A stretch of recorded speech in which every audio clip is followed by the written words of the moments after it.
Guys welcome bank माय channel reaction वाली मनी के channel पे आप सभी का स्वागत है। सो गाइस कैसे हैं, उम्मीद करेंगे आप सभी बहुत प्यारे होंगे।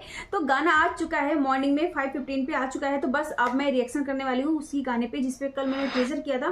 खेसारी लाल जी का ये सॉन्ग बहुत ही प्यारा, बहुत ही जबरदस्त है। फिलहाल अभी मैंने पूरा नहीं सुना है, मैंने सोचा क्यों नहीं मैं आपके साथ ही सुनूं ये गाना, तो ज़्यादा अच्छा रहेगा।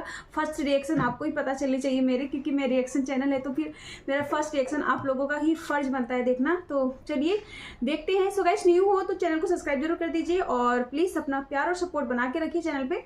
सो start. New song of Khesari Lal ji का, बिल्कुल स्टार्ट।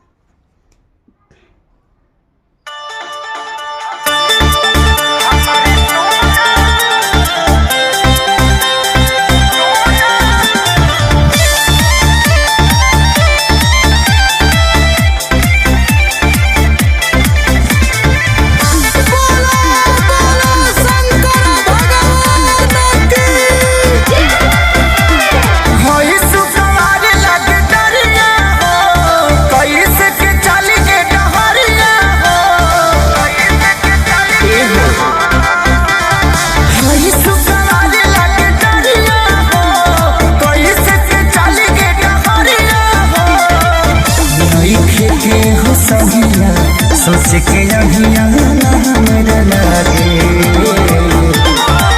हमारी सोना कइल देवे हो हमके भोला हमारी सोना कइल देवे हो हमके भोला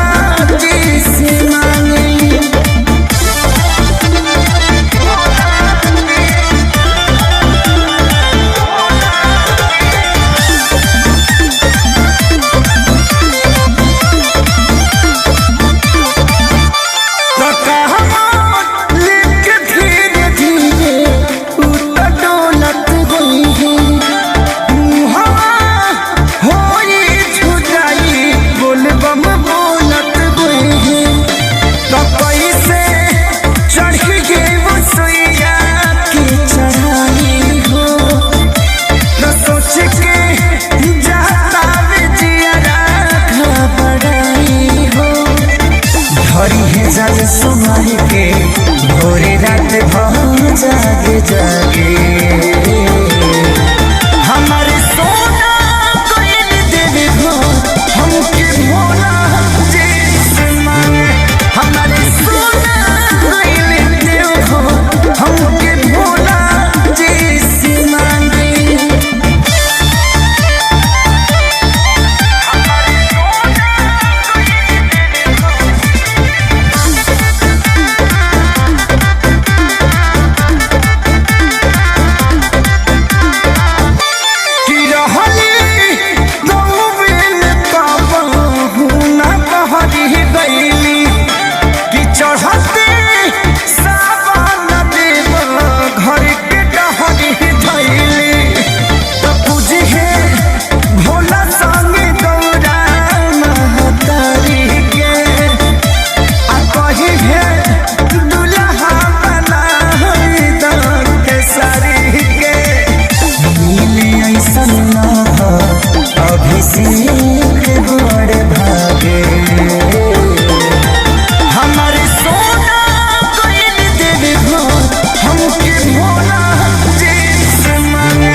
हमको देव जी से मांगने गई हैं, मतलब शिव जी से सोना गई हैं उनको मांगने कि ये हमारा इनसे ब्याह हो जाए और हम इनके दुल्हा बने।